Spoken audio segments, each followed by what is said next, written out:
Hello students, मैं हूं राकेश मुंद्रा और मेरे यूट्यूब चैनल में एक बार फिर से आपका हार्दिक स्वागत है। और हम सॉल्व कर रहे हैं मेरी बुक कॉन्सेप्ट्स ऑफ इंग्लिश के चैप्टर्स की एक्सरसाइजेज। पिछले वीडियो में हमने कंप्लीट कर लिया था सिंटैक्स यानी कि सब्जेक्ट वर्ब एग्रीमेंट। आज के वीडियो से हम स्टार्ट करने जा रहे हैं voice, active and passive. Videos को ध्यान से देखिएगा क्योंकि मैं आपको ट्रिक बेस्ड सॉल्यूशन प्रोवाइड करवाने वाला हूं जो आपका टाइम बचाएंगे। आपके उत्तर दूसरे स्टूडेंट्स के मुकाबले, दूसरे एस्पायरेंट्स के मुकाबले बहुत जल्दी आएंगे और आप कॉम्प्लिकेशन से बचे रहेंगे। तो स्टूडेंट्स, पहला क्वेश्चन कहता है व्हाट अम्यूज्ड यू। पहला क्वेश्चन है व्हाट अम्यूज्ड यू। स्टूडेंट्स, हमेशा याद रखिए कि टेंस कभी, वॉइस कभी भी टेंस नहीं लांघता। एक्टिव वॉइस का जो टेंस होता है वो का वही पैसिव वॉइस का टेंस होता है, जो पैसिव का टेंस होता है वो का वही एक्टिव का टेंस होता है। यानी कि वॉइस कभी भी टेंस चेंज नहीं करता। हम देखते हैं यहां पर क्रिया की सेकंड फॉर्म का इस्तेमाल किया गया है। सेकंड फॉर्म यानी कि सीधी सी बात है, ये भैया पास्ट का सिंपल टेंस है। अब सिंपल है, कंटिन्यूअस है, परफेक्ट है, परफेक्ट कंटिन्यूअस है, इससे हमें कोई फर्क नहीं पड़ता। ये पास्ट टेंस है। पास्ट टेंस यदि एक्टिव वॉइस का पास्ट टेंस है तो भैया पैसिव का भी पास्ट ही होना चाहिए। तो यहां पर आर क्या कर रहा है भैया, आर तो प्रेजेंट में होता है, तो सबसे पहले हम इस ऑप्शन को खारिज कर देंगे। ये तो उत्तर हो ही नहीं सकता। दूसरे के अंदर भी तो आर आ रहा है, ये भी उत्तर हो ही नहीं सकता, पढ़ने की आवश्यकता ही नहीं है। तीसरे में हेव आ रहा है, हेव दिखाता है प्रेजेंट परफेक्ट टेंस को, फिर वर्ड आ गया प्रेजेंट टेंस, ये भी उत्तर हो ही नहीं सकता। अपने आप उत्तर सी आ गया है, पढ़ने की आवश्यकता ही नहीं है, आपका उत्तर सी है।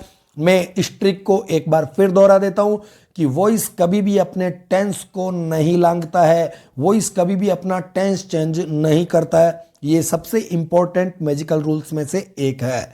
अगला क्वेश्चन कहता है कि he asked me to finish the work in time, right? तो सबसे पहले हम पहला कॉन्सेप्ट ही लगाएंगे, कौन सा, आस्क्ड। क्रिया की सेकंड फॉर्म है तो नीचे पास्ट होना चाहिए, क्योंकि आस्क्ड सेकंड फॉर्म है तो पास्ट टेंस को रिप्रेजेंट करती है, तो नीचे भी पास्ट टेंस होना चाहिए। तो भैया यहाँ वाज आया है पास्ट है, आस्क्ड आया है पास्ट है, वाज आया है पास्ट है, और यहां भी वाज आया पास्ट है, सभी में पास्ट है। तो इस कॉन्सेप्ट को आप अप्लाई नहीं करेंगे, अपन दूसरा कॉन्सेप्ट लगाएंगे। दूसरा कॉन्सेप्ट क्या है कि ये एक सब्जेक्ट है और मी इसमें ऑब्जेक्ट है, राइट। अब ऑब्जेक्ट और सब्जेक्ट अपनी जगह चेंज करते हैं जब भी वॉइस कन्वर्जन होता है, राइट। तो इसमें ही अपनी जगह है, मी अपनी जगह, इन्होंने जगह परिवर्तित नहीं की है, तो ये उत्तर नहीं हो सकता। एक तो गया काम से, राइट। दूसरा है कि वॉइस में कहीं भी जो एक्टिव वॉइस आपको दिया गया इसमें कहीं भी डेट का इस्तेमाल हुआ क्या, नहीं हुआ ना। तो नीचे डेट किस लिए आ रहा है भैया, वर्ड ही चेंज कर दिया आपने, बिना मतलब वर्ड इंसर्ट कर दिया, नहीं भैया नहीं चलेगा। ये तो गया उत्तर, ए और बी तो गए भैया, ये किस लिए आया डेट यहां पर, तो ए और बी तो गया। अब बचा सी और डी। तो जिंदगी भर के लिए कसम खा लीजिए कि टू के बाद क्रिया की फर्स्ट फॉर्म के अलावा कोई भी वर्ब फॉर्म नहीं आ सकती है। टू यदि प्रीपोजिशन है वो एक डिफरेंट बात है, उसमें आईएनजी फॉर्म आ सकती है, लेकिन यदि मेन वर्ब के साथ टू लगा हुआ है तो वो इन्फिनिटिव है, वो कभी भी प्रीपोजिशन नहीं होता। इन्फिनिटिव टू जो होता है, कुल मिला के आप ये ध्यान रखिए कि टू के बाद क्रिया की थर्ड फॉर्म सेकंड फॉर्म का इस्तेमाल नहीं कर सकते, फर्स्ट फॉर्म ही आएगी। तो भैया ये कट गया, इसमें फिनिश थर्ड फॉर्म दी है, या इसको सेकंड फॉर्म भी मान ले, कुछ भी मान ले यार, ये आ नहीं सकती, बात मेन ये है। तो तीन ऑप्शन खरीदोगे भैया, पढ़ने की जरूरत ही नहीं है, आपका उत्तर सी होगा। 101% उत्तर सी जाएगा, आपको पढ़ने की आवश्यकता नहीं है। थोड़ा मैं इधर करके आपको दिखा देता हूं, पूरा नहीं दिख रहा था। सी में लिखा हुआ I was asked to finish the work in time, right. तो दो क्वेश्चन आप सोल्व कर चुके हैं। तीसरा क्वेश्चन देखिए स्टूडेंट्स, तीसरा क्वेश्चन बहुत अच्छा है। Quinine tastes better, quinine tastes bitter, यानी क्विनिन कड़वी लगती है, ये एक बहुत अच्छा क्वेश्चन है। इस फॉर्मेट के और भी कई क्वेश्चंस मैंने क्लास में भी करवाए हैं। आप जो स्टूडेंट्स मेरी क्लास नहीं लेते हैं उन स्टूडेंट्स के क्लासेस में भी उनके टीचर ने करवाए होंगे। आपको याद होगा कि ये जो टेस्ट है, ये टेस्ट एक अवबोधक क्रिया यानी वर्ब ऑफ परसेप्शन है, जो हमें ज्ञानेंद्रिय ज्ञान करवाती है। जब ज्ञानेंद्रिय ज्ञान करवाने वाली, चाहे सूंघने वाली हो, चाहे चखने वाली हो, है ना, या लगने का सेंस जब आता है, तो ये वर्ब ऑफ परसेप्शन कहलाती है। और इस वर्ब ऑफ परसेप्शन में ये जो होता है ये हमेशा सब्जेक्ट होता है, और ये जो होता है वो हमेशा कॉम्प्लीमेंट होता है। याद रखिएगा, यहां पर बीटर ऑब्जेक्ट नहीं है, कॉम्प्लीमेंट है। यदि कॉम्प्लीमेंट आता है वर्ब ऑफ परसेप्शन का यूज होता है, जैसे कि रोज स्मेल्स स्वीट, गुलाब में मधुर खुशबू आती है। मैंगो टेस्ट स्वीट, आम मीठा लगता है। क्विनीन टेस्ट बीटर, क्विनीन कड़वी लगती है। क्विनीन एक मेडिसिन होती है ना, सिनकोना के पेड़ की छाल से प्राप्त होती है, मलेरिया के इलाज में काम आती है, आपने जनरल साइंस में पढ़ा होगा। फिलहाल हम पढ़ रहे हैं इंग्लिश, तो मैं बात बताता हूँ कि क्विनीन टेस्ट बीटर, क्विनीन कड़वी लगती है, आम मीठा लगता है, गुलाब में अधिक खुशबू आती है। तो खुशबू आती है नाक से, लगता है मीठा लगता है, कड़वा लगता है जीभ से। तो ये ज्ञानेंद्रिय ज्ञान कराने वाली क्रिया है। इनका फॉर्मेट फिक्स है भैया, हमेशा याद रखना। Quinine is bitter when it is tested, quinine कड़वी होती है जब इसे चखा जाता है। मैंगो वाला आ जाए तो mango is sweet when it is tested, आम मीठा लगता है जब उसको चखा जाता है। रोज स्मेल स्वीट, तो बस वही बात है, rose is sweet when it is, आगे लगा देना आपको। तो इस प्रकार ये जो फॉर्मेट है वो फिक्स है, right. Rose is sweet when it is smelled. तो आगे आपका उत्तर रेडी हो जाएगा। ये 2-4 एग्जाम्पल आपको याद रखने की जरूरत है, याद रखना ही नहीं है, सिंपल सा लॉजिक है। आपके पास में ऐसा सेंटेंस आ रहा है जो वर्ब ऑफ परसेप्शन पे बेस्ड हो, तो अपनी फंडे से, इस कॉन्सेप्ट से, इस पैटर्न से उत्तर बना लेंगे, कोई बड़ा मैटर नहीं है। क्वेश्चन नंबर 4 देखिए स्टूडेंट्स, क्वेश्चन नंबर 4 क्या कहता है। क्वेश्चन नंबर 4 कहता है the accountant took the cheque from the customer, right. तो सबसे पहले अपन ये चीज नोट करेंगे कि भैया इसमें टुक आया, पहला कॉन्सेप्ट हमेशा ही वो इसमें यही लगाना। मैंने आपको क्लास में 6 मैजिकल फॉर्मूले दिए हैं, यदि आप उनका यूज करते हैं तो ऐसा कोई क्वेश्चन ही नहीं होगा जो मेथड ऑफ कैंसिलेशन के जरिए सोल्व ना किया जा सके, बिना टाइम खर्च करे ऑन द स्पॉट आपका आंसर आपके सामने होगा। हमने देखा कि इसमें सेकंड फॉर्म का इस्तेमाल हुआ है, तो भैया सेकंड फॉर्म हुआ, यानी कि ये तो पास्ट टेंस है। कौन सा टेंस है? पास्ट। तो पास्ट यदि एक्टिव में तो पैसिव में भी पास्ट ही होना कंपलसरी है। तो मुझे तो यहाँ पे इज दिख गया और इज प्रेजेंट टेंस को इंडिकेट करता, तो भैया ये उत्तर तो नहीं हो सकता, मैंने एक को तो भगा दिया। दूसरी बात है कि यहाँ पर एक चीज देखिए, द अकाउंटेंट सब्जेक्ट है, टुक वर्ब है, द चेक ऑब्जेक्ट है। तो ये जगह बदलेंगे तो जो चेक है वो अकाउंटेंट की जगह आएगा और अकाउंटेंट चेक की जगह जाएगा, राइट। सही कर रहा हूं मैं? तो चेक आना चाहिए। तो भैया कस्टमर किस लिए आ रहा है यहाँ पर? कस्टमर नहीं आना चाहिए, ना ना ना ना ना भैया, ये तो बात नहीं बैठेगी। तो इसका ये एक क्वेश्चन देखते हैं कि द चेक वाज टेकन, सारी बातें सही है, the cheque was taken from the customer by the accountant, right answer तो है, लेकिन एक डी भी होना चाहिए। देख तो वो कहाँ पर है भैया, कहाँ पर है? तो ये आ गया डी, द चेक हेड। अरे भैया हेडबिन किस लिए आया?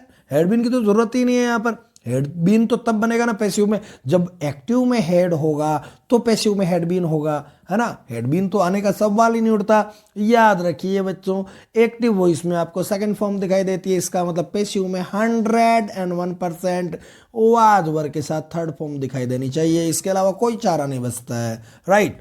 तो ये क्वेश्चन हुआ आपका रेडी। तो 5 नंबर क्वेश्चन आ जाता है, Sohan was interviewing the political leader.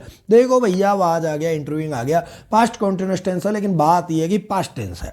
सबसे इंपॉर्टेंट बात यह कि भैया पास्ट टेंस है, राइट। तो सबसे पहले मैं अपना कॉन्सेप्ट लगाऊंगा, इसमें वर आया पास्ट है भाई, ये तो हो सकता है। इसमें वाज आया, ये भी पास्ट। अरे इसमें आर आ गया, इसको भगाओ, सबसे पहले इसको भगाओ, ये तो उत्तर हो ही नहीं सकता, राइट। इसमें देखो इज आ गया, ये कट गया, तो ये दो तो उत्तर हो ही नहीं सकते। अब बचते हैं तो political leaders were being interviewed bye Sohan. अब पॉलिटिकल लीडर्स प्लूरल है भैया, राइट। थोड़ी सी बात होगी, देखो ऊपर प्रश्न में देखते हैं कि पॉलिटिकल लीडर है और नीचे क्या देखते हैं, पॉलिटिकल लीडर और लीडर्स 2 है। तो ऊपर यदि क्वेश्चन में पॉलिटिकल लीडर है तो भैया नीचे भी पॉलिटिकल लीडर ही रहेगा ना, लीडर्स कैसे हो जाएगा? तो भैया उत्तर जाएगा बी, सीधी सी बात है। वो प्रश्न में तो दे देगा पॉलिटिकल लीडर और ऑप्शन में दे देगा लीडर्स और वर्ब भी दिया है ताकि स्टूडेंट कंफ्यूज हो जाए, नहीं भैया ऐसा नहीं होगा, उत्तर जाएगा बी। तो क्वेश्चन नंबर 6 देखते हैं, the builders have built a perfect dam across the stream, right. तो हैव बिल्ट आया है तो यह प्रेजेंट टेंस है पहली बात तो, और प्रेजेंट में अपन पास्ट को बिल्कुल भी एक्सेप्ट नहीं करेंगे। देखो मेरे को दिख गया है, आपकी भी आंखें बिल्कुल बाज की तरह हो जानी चाहिए, बिल्कुल इगल की तरह हो जानी चाहिए कि क्वेश्चन देखा, बात पकड़ी, 4 ऑप्शन पे नजर डाली, साला एक को तो भगाया, इसमें वाद आ गया, ये तो भैया हमें स्वीकार नहीं है, बाकी हम देखेंगे। तो सीधी सी बात है भैया कि ये तो प्रेजेंट टेंस है। अब बच गए हमारे पास में 3, तो परफेक्ट डेम एक वचन है, तो एक वचन परफेक्ट डेम के साथ हैव का प्रयोग हम नहीं कर सकते भैया, नहीं कर सकते, ये कट गया। परफेक्ट डेम एक वचन है, एक वचन के साथ में कभी भी हम हैव का इस्तेमाल नहीं कर सकते, हैज का इस्तेमाल करेंगे। तो ये गया काम से। अब बचते 2, तो भैया हैव बिल्ट है तो हैव जो है प्रेजेंट परफेक्ट है, तो हम प्रेजेंट परफेक्ट कंटिन्यूअस की वर्ब का इस्तेमाल करेंगे, हम अगले टेंस की इस्तेमाल करेंगे, कम से कम वर्ब तो चेंज होगी ना। तो हैज बिल्ट तो थोड़ी हो जाएगा, हैज बीन बिल्ट, उत्तर चला गया भैया बी, सिंपल सा लॉजिक है।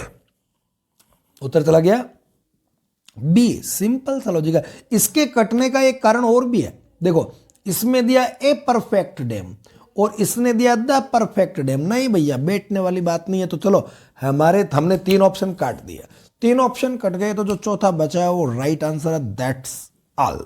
तो क्वेश्चन नंबर 7 देखते हैं students, they should follow all the instructions carefully, right.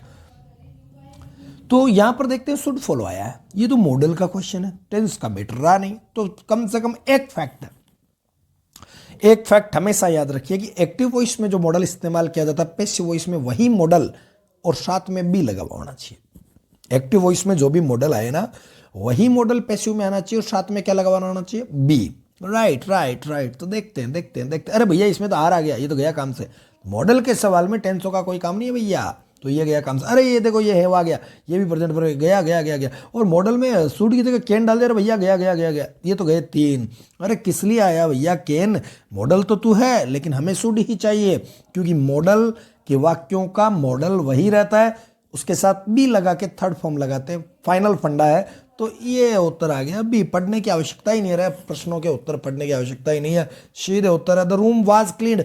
भैया देखो देखो देखो, इस सवाल को ध्यान से देखना कि वाज क्लीन्ड, वाज के साथ थर्ड फॉर्म आया, यानी ये खुद पैसिव वॉइस है, ये खुद क्या है, पैसिव वॉइस है, ये पैसिव वॉइस में है। तो भैया ये चैप्टर है वॉइस, पैसिव दिया तो एक्टिव में बदलना है, एक्टिव दिया तो पैसिव में बदलना है। तो फिलहाल हमें पैसिव दे दिया है, तो हम बैक गियर लगाएंगे, रिवर्स गियर डालेंगे कि वाज क्लीन। पहले तो टेंस चेक करते हैं, ये पास्ट का है ना, तो नीचे देखते हैं, ये भी पास्ट का है, ये भी पास्ट का है, ये मॉडल आ गया भैया, मॉडल का क्या काम, ना ये भी पास्ट का है, और समवन क्लीन्ड द रूम ये भी पास्ट का है। तो एक तो कट कर दो, इनमें से देखते हैं कि क्या राइट होता है।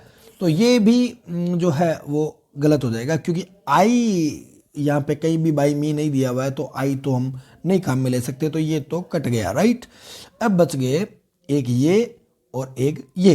तो समवन क्लीन्ड द रूम, किसी ने कमरा साफ कर दिया, और क्लीनर क्लीन्ड द रूम। तो आई थिंक समवन की बजाय जो व्यक्ति कमरा साफ कर रहा है, तो उसको अपन क्लीनर कहना पसंद करेंगे। साफ करने वाला कौन होगा, क्लीनर। हालांकि उत्तर ए भी राइट है, डी भी राइट है, लेकिन हम मोर करेक्ट किसको मानेंगे, ए को, क्योंकि जो क्लीनर था, द रूम वाज क्लीन, कमरा साफ कर दिया गया था, cleaner cleaned the room, room जो सफाई करने वाला था उसने कमरे की सफाई कर दी। अब समवन अपन किसी भी इंडेफिनेट के लिए लगाते हैं, इंडेफिनेट प्रोनाउन के रूप में इसको लगाते हैं, लेकिन जब हमारे पास में उस क्रिया से जुड़ा हुआ पर्टिकुलर सब्जेक्ट पड़ा है, तो हम क्लीनर का इस्तेमाल करेंगे। तो आज का क्वेश्चन अगला आ जाता है 9वां, I should have meet him yesterday. देखो भैया शुड हैव आया है ना, तो शुड हैव आया, तो हैव का अगला हैव मेट होना चाहिए, सॉरी हैव बीन होना चाहिए। हैव मॉडल प्लस हैव आता है एक्टिव वॉइस में, याद रखिए कि मॉडल प्लस हैव यदि एक्टिव वॉइस में मिलता है, तो वो मॉडल प्लस हैव और प्लस बीन में पैसिव में कन्वर्ट हो जाता है। तो ये देखिए शुड हैव ना, तो शुड हैव बीन किस में है, शुड हैव बीन ये रहा भैया, ये रहा, और भैया ये रहा, 2 में है, इनमें नहीं है ना, इन दोनों को कट कर दो, राइट। अब बचे 2, अब इनमें क्या करें, सैम इसमें मीटिंग आ गया भैया, क्रिया की थर्ड फॉर्म आना तो कंपलसरी है, याद रखिए पैसिव में तो थर्ड फॉर्म आनी ही आनी चाहिए, गांठ बांध लीजिए जिंदगी भर के लिए। पैसिव वॉइस में तो थर्ड फॉर्म आना कंपलसरी है, थर्ड फॉर्म के बिना कभी भी पैसिव वॉइस नहीं बनेगा। तो ये गया काम से, तो उत्तर आ गया डी। अब आता 10वां क्वेश्चन। 10वें क्वेश्चन में माई टीचर सब्जेक्ट है, गिव वर्ब है, मी ऑब्जेक्ट है, ए जर्नल टू रीड बी ऑब्जेक्ट है। एक्चुअली ये क्या है ना, ये इनडायरेक्ट ऑब्जेक्ट है, कौन सा वाला, मी। और ये क्या है ना, डायरेक्ट ऑब्जेक्ट। कौन सा ऑब्जेक्ट है, डायरेक्ट ऑब्जेक्ट है। और आपको बता दूं, जब 2 ऑब्जेक्ट होते हैं तो 2 पैसिव पॉसिबल है। यदि ये आगे गया तो आई बन जाएगा, और ये जो है वर्ब से सीधा जुड़ जाएगा। लेकिन ये आगे गया, राइट, तो ये यही रहेगा क्योंकि नाउन है। लेकिन ये जो है ना, ये वाला, ये फिर क्रिया से टू की सहायता से जुड़ेगा। किसकी सहायता से जुड़ेगा? टू की सहायता से। चलो इसके अपन उत्तर देखते हैं। ये देखिए इस पे थोड़ी सी लाइनें बनाई हुई है, अपन इनको सही कर लेंगे। ये सही कर लिया है भैया, ये सही कर दिया। अब आपको एक्सप्लेन करता हूँ, ठीक है। तो इसका है पहला, I was given a journal by my teacher to be read. To be read का तो कोई तुक ही नहीं है। टू बी रेड का तो भैया कोई तुक ही नहीं है, इसको तो काट दो, ये तो कट गया। टू बी रेड आने का क्या मतलब है यहाँ पे? और a journal to read, a journal to read, अरे क्रिया है भैया, रीड खुद वर्ब है, तो वर्ब के बाद में वाज कैसे आ जाएगा? वाज आता है तो पहले आता है, मेन वर्ब के बाद में आता है क्या? खत्म, है ना, फिनिश हो गया मैटर। तो ये भी गया काम से। A journal was given me, देखो मैंने कहा ना ए जर्नल को आगे लाओगे, a journal, journal was given me नहीं होगा, गिवन टू मी हो सकता है डायरेक्ट। जब ए जर्नल यदि आगे आएगी, जो इनडायरेक्ट सॉरी डायरेक्ट ऑब्जेक्ट है वो यदि आगे आएगा, तो जो बचा हुआ ऑब्जेक्ट है उसके पहले क्या लगना चाहिए? टू। तो ये गया काम से, तो पढ़ने की जरूरत ही नहीं है, सीधा आंसर आपके सामने है। कौन सा? डी। डी राइट आंसर होगा। ओके स्टूडेंट, तो स्टूडेंट्स क्वेश्चन नंबर 11 में अपन देखते हैं कि फिजिकली चैलेंज्ड पीपल, ये तो हो गया सब्जेक्ट, और शुड नॉट बी लाफ्ड। जब मॉडल के साथ बी लगा हुआ दिखाई दे रहा है और साथ में थर्ड फॉर्म है, मॉडल के साथ यदि बी लगा हुआ, इसका मतलब सेंटेंस खुद पैसिव है। क्या है? खुद पैसिव है। इसका मतलब अपन को इसको बनाना है एक्टिव। पैसिव दिया जाए तो एक्टिव बनाना, एक्टिव दिया जाए तो पैसिव बनाना है। सिंपली ये सब्जेक्ट है, जो भी है वॉट एवर, पैसिव का सब्जेक्ट है ये एक्चुअली। तो अपन इसको नॉर्मल में करते हैं, so not by the public. Okay, तो द पब्लिक, पहली बात तो मॉडल शुड नॉट बी दिया ना, तो जो क्रिया है वो शुड नॉट लाफ होना चाहिए। मतलब अपना कॉन्सेप्ट क्या है कि मॉडल प्लस फर्स्ट फॉर्म हो तो उसको मॉडल भी थर्ड फॉर्म में बदलते हैं। तो मॉडल और बी और थर्ड फॉर्म आया है, इसका मतलब इसका जो एक्टिव फॉर्मेट होगा वो होगा मॉडल प्लस वर्ब की फर्स्ट फॉर्म। नॉट है तो आता रहेगा, कोई मतलब नहीं है। तो हो जाएगा विल आ गया, गलत बात। शुड है तो शुड ही आएगा। सेल आ गया तो गलत बात। और फिजिकली चैलेंज्ड पीपल सब्जेक्ट है और इसमें भी सब्जेक्ट अपने उसी स्थान पे बैठा हुआ है, गलत बात। तो 3 ऑप्शन खारिज हो गए भैया, ये सब्जेक्ट है। और जो भी इसको जब अपन एक्टिव में बदलेंगे तो ये ऑब्जेक्ट का रूप धारण करेगा। ओके, तो कम से कम वो ये ऑब्जेक्ट की जगह जाना तो चाहिए ना, ये तो जगह ही सब्जेक्ट की है, तो हो ही नहीं सकता ये। तो ये भी कैंसिल, ये भी कैंसिल, ये भी कैंसिल। उत्तर आ जाएगा डी। पढ़ने की जरूरत ही नहीं है, सीधा आंसर है। अगला क्वेश्चन, देश से, देश से, ये देश सब्जेक्ट है, से वर्ब है, और that people live on the distant planets ये ऑब्जेक्ट है। अब आप कहोगे सर ये कैसा ऑब्जेक्ट हुआ? सब्जेक्ट मान लिया, से को वर्ब मान लिया, ये कैसा ऑब्जेक्ट है? ये बेटा नाउन क्लॉज है।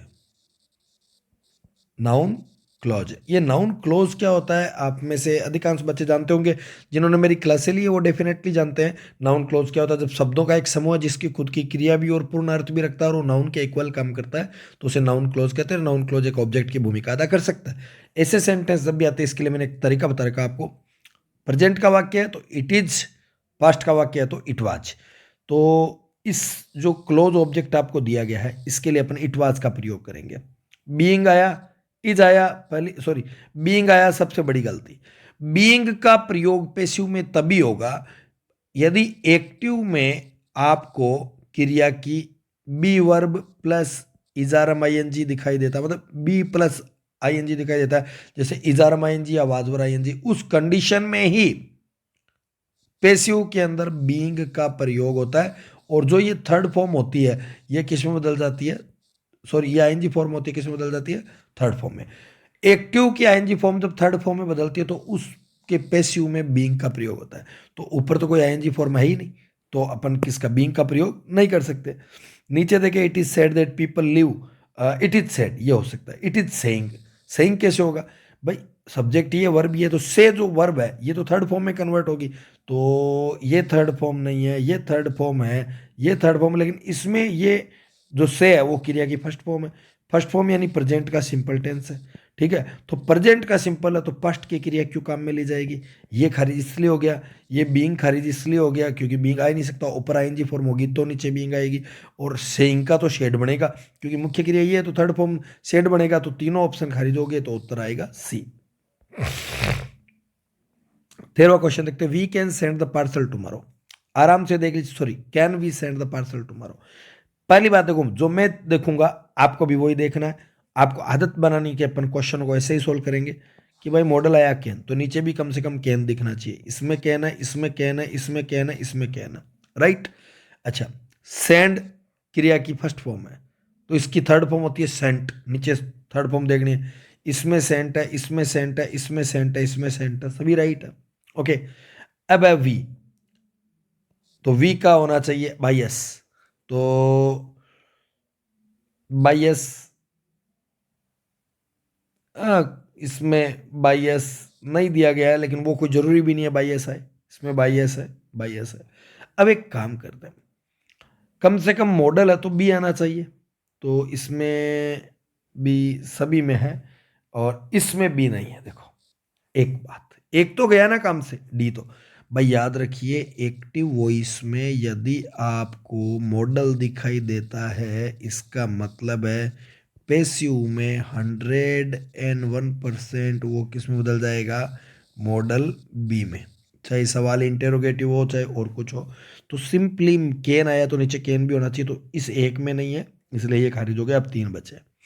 अब केन और बी, इसके बीच में ऑब्जेक्ट आएगा, तो इसमें कैन भी आ गया, तो ये खत्म हो गया यहाँ पे, और ये सब्जेक्ट है ये तो पीछे जाएगा, ये आगे ही रह गया, ये हो गया खारिज, तो उत्तर जाएगा इसका सी।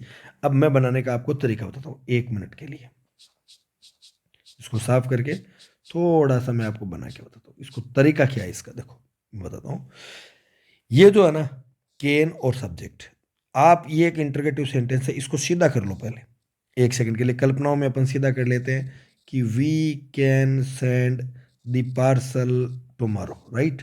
सब्जेक्ट हो गया कैन, वर्ब हो गई कैन, सेंड हो गई मेन वर्ब, और ये एक टोटल वर्ब हो गई, द पार्सल और टुमारो आगे की चीज आ गई, तो द पार्सल को सबसे पहले आगे लाएंगे, the parcel can be sent by S tomorrow, ये आगे की बात आई, तो the parcel can be sent, तो इस कैन को लाओ बाहर, क्योंकि इसका कैन, पर्सन का कैन बाहर पड़ा था, इसका कैन बाहर ले आओ, तो कैन बाहर आएगा उसके बाद पार्सल आएगा, उसके बाद भी होगा, तो देखो कैन बाहर आएगा, द पार्सल आएगा और फिर भी आएगा, ये लो सब सिंपल उत्तर आपके सामने पड़ा।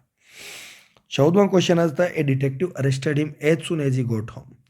ए detective arrested him, a detective subject हो गया, अरेस्टेड वर्ब आ गई, पास्ट की है, सेकंड फॉर्म है, ये क्या है सेकंड फॉर्म, सेकंड फॉर्म है तो भैया सीधी सी बात है, ये ऑब्जेक्ट है, सेकंड फॉर्म है तो पास्ट है, पास्ट है तो नीचे वाज देखना है आपको, इसमें वाज है, इसमें वाज है, इसमें वाज है, इसमें वाज, वाज सभी में है।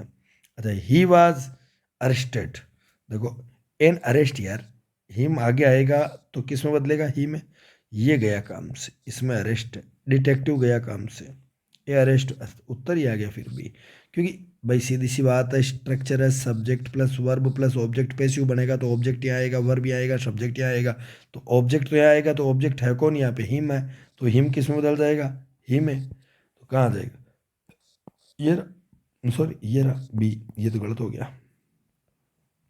तो अगला क्वेश्चन आ जाता है 15वां, they cooked the food and send it to the orphanage. बहुत अच्छा सवाल है, बहुत वेरी नाइस क्वेश्चन है। देखिए, दे सब्जेक्ट है, कुकड वर्ब है, द फूड ऑब्जेक्ट है, एंड लगा के फिर लिखा है सेंट, फिर वर्ब है, इट ऑब्जेक्ट है, टू द ऑर्फनेज एक एडवर्ब है। अब देखो, they cooked the food, the food was cooked, भाई पास्ट का वाक्य है ना, तो सभी में देख लीजिए आप, द दे कुकड, इसमें ये सब्जेक्ट है और ये वर्ब है, इनको एज इट इज रख दिया गया, ये तो गलत हो गया क्योंकि अपनी जगह तो बदलेंगे ही पैसिव के अंदर, ये तो बाई देम होना चाहिए पीछे जा करके, और कुकड है वो भी वाज कुकड या वर कुकड होना चाहिए। द फूड वाज कुकड ये राइट हो सकता है, द फूड वाज सेंट कहाँ से आ गया, the orphanage by them, cooked की तो क्रिया ही खा गया इस ऑप्शन के अंदर, तो ये तो उत्तर हो ही नहीं सकता। The food was cooked and Saint by them, तो इसमें ऑर्फनेज नहीं डाला तो एडवर्ब खा गया, तो ये तीनों ऑप्शन खारिज हो गए, बी आंसर राइट आपके सामने है। 16वां क्वेश्चन है, where were they playing the cricket match. Okay, बहुत अच्छी बात है, प्रश्न पेशू का है। वर और प्लेइंग आ गया तो नीचे बीइंग दिखना कंपलसरी है। यदि एक्टिव वॉइस में इजारम वाजवर के साथ में क्रिया की आईएनजी फॉर्म दिखाई देती है तो नीचे बीइंग दिखना जरूरी है, क्योंकि ये जो आईएनजी फॉर्म है ये तो बदल जाएगी थर्ड फॉर्म में, तो इसका जो आईएनजी है वो बीइंग के रूप में बाहर निकलेगा। तो वेयर वाज द, देखो इसमें बीइंग आया क्या, नहीं, इसमें बीइंग आया क्या, नहीं, इसमें बीइंग आया क्या, नहीं, इसमें बीइंग आया ना, ये रहा, बस उत्तर राइट है 100%। 17वां क्वेश्चन, दे से he can teach almost anything in the world. फिर देखिए, दे से, दे सब्जेक्ट है, से वर्ब है, और ही कैन टीच एवरीथिंग, ये क्लोज ऑब्जेक्ट वाला मैटर आ गया वापस, ठीक है, ये पूरा का पूरा एनीथिंग इन दिस वर्ल्ड, तो ये एक ऑब्जेक्ट है क्लोज के रूप में, तो इट वाला ही फॉर्मूला लगाना, प्रेजेंट टेंस है तो इज का लगाएंगे, वाज गया काम से, दे से एज इट इज रख दिया गया काम से, दे से एज इट इज रख दिया काम से, तो गए 3 काम से, तो ये बचा उत्तर ए, ये राइट आंसर है। सिंपल भाई, सिंपल है ना, कि प्रेजेंट टेंस है तो वास्तु आएगा नहीं, देसे का देसे ही लिख दिया, गलत बात है, देसे का देसे ही लिख दिया, इट इज सेड होगा, है ना। अभी मैंने थोड़ी देर पहले बताया था ना कि जब ये ऑब्जेक्ट जो है वो एक क्लोज के रूप में हो, नाउन क्लोज के रूप में, तो इट इज या इट वाज से वाक्य की शुरुआत करते हैं हम। तो क्वेश्चन नंबर 18 आ गया, please enter by the left door, please enter by the left door. यहां अपन देखें तो प्लीज वाला वाक्य है, तो इसमें सोचना ही नहीं है कुछ, जब वाक्य की शुरुआत प्लीज या काइंडली से हो तो यू आर रिक्वेस्टेड टू वाला ही आंसर आपको सेलेक्ट करना है, यू आर रिक्वेस्टेड टू, बाकी कुछ नहीं सोचना है। प्लीज और काइंडली यदि वाक्य की शुरुआत में आ गया तो आपको प्लीज और काइंडली आने पर आपको किसका यूज करना है, यू आर रिक्वेस्टेड टू। 19वां नंबर क्वेश्चन है, I would advise you not to get on the wrong side of your boss. Okay, I would advise you not to get on the wrong side of your boss. तो would advise आया तो ये तो would be advised होगा, would be advised होगा ना, तो देखो वुड बी एडवाइज्ड इसमें तो है, इसमें नहीं है, इसमें है, इसमें नहीं है, तो ये कट गया और ये कट गया, 2 ऑप्शन कट गए, बच्चे ए और सी। तो आई सब्जेक्ट है, वुड एडवाइज वर्ब है, यू ऑब्जेक्ट है, आगे कौन आएगा, यू आएगा या इट आएगा, तो इट तो नहीं आएगा, इसमें इट आ रहा है, इसमें यू आ रहा है, बस पढ़ने की जरूरत ही नहीं है, आंसर आपके सामने, पूरा प्रश्न पढ़ने की जरूरत ही नहीं है। 20वां question, they have done this, subject verb object, to defuse the crisis, right. चलो देखते हैं, अब देखो ऑब्जेक्ट कौन था अपना, दिस था ना, क्राइसिस नहीं था ना, खत्म, डिफ्यूज नहीं था ना, खत्म, डिफ्यूज नहीं था ना, खत्म, दिस था। देखिए 1 मिनट के लिए आपको वापस देखना है इसको, ये देखिए मैंने क्लियर बताया, सब्जेक्ट वर्ब और ऑब्जेक्ट कौन है, दिस, ये आगे की चीज है, तो शुरुआत में क्या आएगा, दिस आएगा, सिंपल सा लॉजिक है, तो 3 कट गए, बी आंसर है। Open the door, open the door, ये आ गया imperative sentence. Let the door be open यदि मिलता है आपको तो सबसे बढ़िया आंसर है, the door must be open, door will be open गलत है, डोर इज ओपन गलत है, मस्ट बी ओपन हम थोड़ा सा सही मान सकते हैं, लेकिन let the door be open सबसे करेक्ट आंसर है। और I did not trust anybody, anybody जब एक्टिव में आता है तो पैसिव बनाते टाइम उसको नोबडी में कन्वर्ट कर देते, किस में करते हैं, नोबडी में, तो सबसे पहले ये खारिज हो गया। Nobody would be trusted by me, nobody would be trusted, तो यहाँ डिड आया भैया, तो वुड किस लिए आ जाएगा, हेज किस लिए आ जाएगा, सवाल ही नहीं उठता, डिड है तो पास्ट टेंस है तो पास्ट का ही प्रयोग होगा, तो पहला आंसर चला जाएगा राइट। 23वां question, did he remember the date and time, बहुत अच्छा सवाल है। Where the date and time, देखो डिड आया ना तो आर नहीं आएगा, वाज और वर में से आएगा, डिड नहीं आएगा, वाज और वर में से है, तो द डेट एंड टाइम है, तो were the date and time, 2 चीज़ें आ गई, हालांकि मॉडिफायर एक ही प्रयोग में आ रहा है, आपके दिमाग में आ सकता है, लेकिन वाज ही, देखो इसमें गलती क्या हो गई, सिंपली इसमें अपन देखें तो वाज ही रिमेम्बरिंग, है ना, तो ये पॉसिबल नहीं है, तो उत्तर आ गया आपके पास में सी। भाई was he remembering the date and time, ये तो पॉसिबल नहीं है, रिमेंबरिंग तो कैसे आएगा, रिमेंबर का रिमेंबरिंग कैसे बन जाएगा, पॉसिबल नहीं है, सी आंसर है। आगे the boy were digging a hole in the ground, तो बॉय सब्जेक्ट है, वर डिगिंग वर्ब है, ए होल ऑब्जेक्ट है, इतना ही ध्यान रख लो बस तुम तो देखो इज को काट दो क्योंकि ऊपर पास्ट टेंस है, और एक काम करो, ये डिगिंग है ना, तो नीचे बीइंग आना चाहिए सबसे पहले। तो देखो बीइंग किस में नहीं है, इसमें नहीं है, इसको काट दो। इसमें नहीं है, इसको काट दो। इसमें भी नहीं है, इसको भी काट दो। तो बस 3 कट गए, इतना ही ध्यान रख लो ना। ऊपर यदि इजारम आईएनजी, इजारम वाजवर के, इजारम आईएनजी या वाजवर के साथ में आईएनजी फॉर्म आ रहा है, इजारम वाजवर के साथ में आईएनजी फॉर्म आ रहा है, तो नीचे बीइंग आना तय है। और जो आईएनजी फॉर्म दी जाती है इसकी थर्ड फॉर्म हो जाएगी। जैसे देखो आपको दिखाता हूँ, और बीइंग तो बाहर आ गया इसका आईएनजी, और डिग की थर्ड फॉर्म क्या होगी, डग। तो ये 24वां क्वेश्चन हो गया। 24th क्वेश्चन कंप्लीट हो गया, 24वां क्वेश्चन हो गया। 25वां, we must now deal with these problems, right. तो सबसे पहले मस्ट भी देखो नीचे, मस्ट मॉडल आ गया ना, तो नीचे कम से कम मस्ट भी होना चाहिए, कम से कम मस्ट भी होना चाहिए। तो इसमें मस्ट भी नहीं है, एक कट गया। इसमें आर आ गया, ये कट गया, बच्चे 2, मस्ट भी मस्ट भी। अब डील आई है, तो डील की थर्ड फॉर्म क्या आएगी, डील्ट, थर्ड फॉर्म होगी डील्ट। यहाँ डीलिंग कर दिया, ये कट गया, तो ये कट गया, ये कट गया, ये कट गया, तो आंसर क्या ए। तो बच्चों आज के इस वीडियो में मैंने आपको passive voice, active voice, passive voice के 25 क्वेश्चन सोल्व करवा दिए। अगले वीडियो में अपन सोल्व करेंगे 25 क्वेश्चन, अगले 26 से लेके 50 तक। तब तक के लिए जय हिंद।